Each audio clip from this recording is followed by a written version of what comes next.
So, simple basics of an arm drag. I'm trying to get a hand. I'm trying to overreach by stepping and getting behind the arm. And I'm trying to pull the arm. I'm trying to pull the arm. I'm trying to drag the arm. There's many different versions of an arm drag, right? Very basically, if his hands are on my shoulders, I'm going to wax off. I'm going to step. I'm going to overreach. I'm never just trying to grab his arm, right? I'm trying to reach behind and get that tricep armpit. And I'm going to pull. I'm trying to pull his torso. I'm not just trying to pull his arm. It's very easy for him to pull back if I just grab his arm, especially when we're sweating. Just pull his arm back, it's out, right? So when I'm reaching, I'm pulling, trying to get that torso, so ultimately get to the back. But for the takedown, we're gonna do this a little bit differently, right? We're gonna be stepping in instead of stepping out to the side. Okay, does this make sense? So the way I've taught most of you guys, just a simple arm drag trying to get to the back. We're trying to step around, right? We're gonna be stepping in this time. If any of you guys watched Mason's video, Mason actually hit it this weekend live, so it's pretty slick. If you're 6'8", it's easy, right? But as you step in, right, we're not trying to plant, you're trying to scoop this leg, okay? You're trying to put your hip right in here, and you're gonna grab around the waist. So going pretty slow, we're here, right? So if he tries to turn into me, I'm immediately pushing down, and I can get right into side control or however he reacts, right?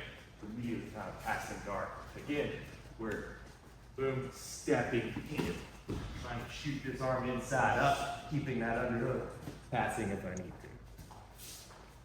to. Okay, questions on this? All right, we're doing the full takedown, guys. You're not trying to scoop the leg, you're trying to just trip them. I'm basically, I'm trying to scoop it, right? In the sense of, I'm not trying to pull him completely up and do this. That's not what we're trying to do.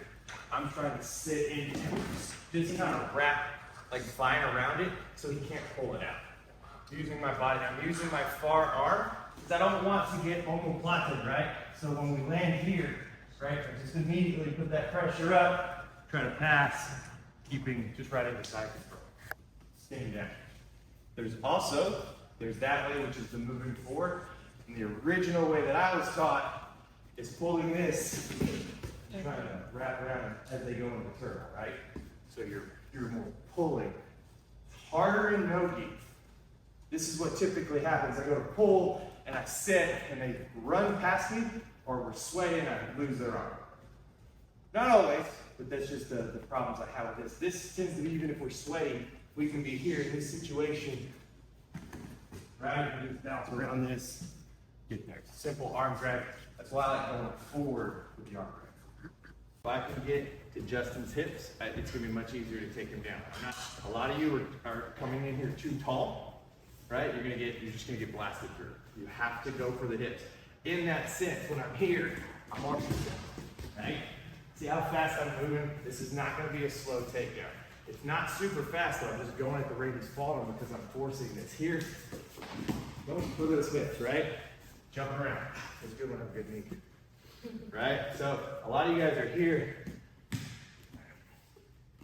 You're arm dragging, and then you're pulling that and trying to get him down. Yeah, it could work. Not as smooth, right? I'm out here. We're in this. We're going to stop doing the static stuff where you guys are just doing this as well. You're going to start moving in a circle or come around. Trying to get to his hips. Notice how I'm not scared. When I'm getting here, I'm not going, boom. That's not going to work, right? Justin's following. He's being a good partner, right? But here, we're really trying to go for this. I need to scoop that leg and I need to get to the hips. Everyone see what it looks like? Looks good, right? 1, 2.